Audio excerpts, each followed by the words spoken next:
Bonjour, je m'appelle Naftali Ida. Je dirige l'équipe d'ingénierie des applications ici pour la technologie PolyJet chez Stratasys.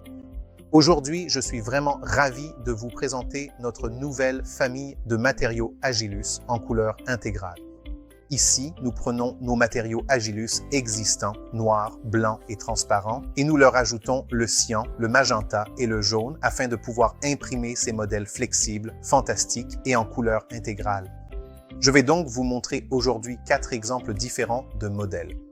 Ici, j'ai un modèle qui a été imprimé en Shore A30.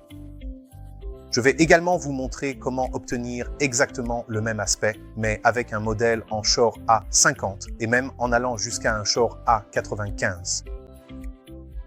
En plus de cela, nous avons une nouvelle fonctionnalité qui me permet d'attribuer un noyau de support creux à mon modèle, ce qui va me donner un modèle vraiment flexible, même sous la rive A30. Enfin, nous avons également la possibilité d'imprimer les couleurs Agilis dans une matière transparente sans avoir d'inclusion de blanc. Cela va rendre la pièce opaque. Alors, voyons comment cela se fait. Tout d'abord, nous devons comprendre ce qui peut affecter la flexibilité du modèle. Pour un modèle comme celui-ci, nous avons une couche extérieure de matériaux de couleur et une couche intérieure qui est par défaut le blanc Agilis, chaud à 30.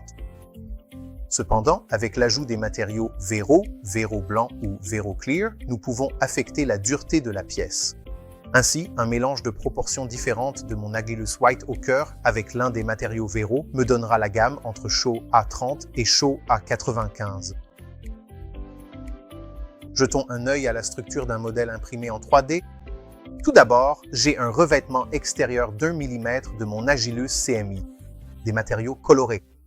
En dessous, j'ai 4 mm d'Agilus blanc, ce qui va fournir une bonne base solide et opaque pour mes couleurs transparentes, pour vraiment les faire ressortir, briller et être éclatantes. Et le noyau interne sera l'endroit où je pourrai avoir un mélange allant d'Agilus 30 seul à Agilus 30+, mon matériau durcisseur Vero, et cela va me permettre d'obtenir toute ma gamme de flexibilité Shore A de 30 jusqu'à Shore A 95. Voyons comment réaliser ce modèle.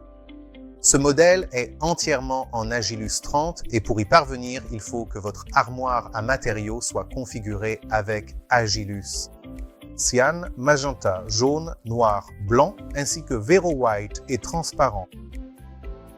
Pour ce modèle, je n'utilise que les matériaux Agilus, mais c'est la configuration de l'imprimante que nous allons mettre en place. Dans GrabCAD, vous y allez, vous importez cette pièce et c'est tout. Par défaut, l'Agilus 30 sera appliqué à cette pièce dans son intégralité. Avec la même configuration de mon imprimante, je peux maintenant faire un duplicata de cette pièce et je peux changer la valeur Shore en utilisant le curseur Shore. Je peux donc choisir Shore A60 ou même aller jusqu'à Shore A95.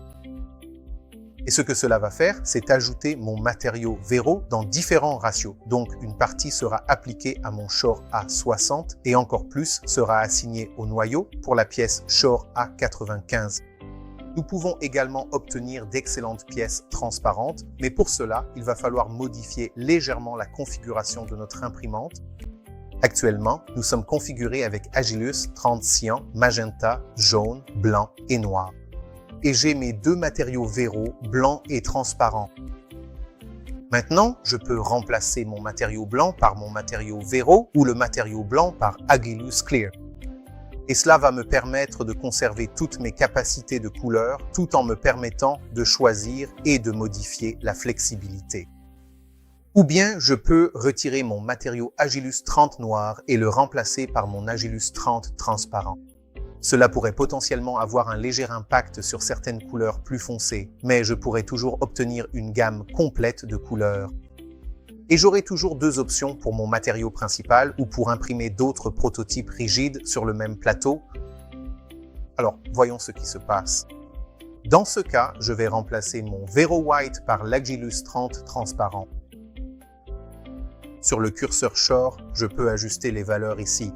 Donc par défaut, le noyau sera transparent et ce sera l'Agilus 30 transparent. Ou nous pouvons déplacer le curseur Shore, disons, à 60 ou 95 à nouveau. Et cela va donner un mélange différent de mon Agilus 30 transparent avec mes matériaux VeroClear, ce qui me permet d'obtenir cet effet transparent et performant. Pour le quatrième exemple que nous allons voir aujourd'hui, il s'agit de situations où vous souhaitez obtenir une flexibilité supplémentaire. Ou bien, vous devez compenser certaines déformations du modèle dues au processus d'impression. Ici, vous avez la possibilité d'attribuer un noyau de support à l'intérieur de votre modèle. Et cela s'applique avec une structure spéciale, mélangeant le matériau de support et l'agilis à l'intérieur de votre pièce. Cela vous permet ainsi d'obtenir des modèles extrêmement souples et flexibles comme celui-ci. Enfin, un mot sur l'épaisseur des pièces et son influence sur la flexibilité d'un modèle. Revenons en arrière et rappelons-nous ce que nous avons évoqué plus tôt à propos de la structure d'une pièce. Si j'ai un modèle de moins de 6 mm d'épaisseur, il n'y aura pas assez de matière à l'intérieur de mon modèle.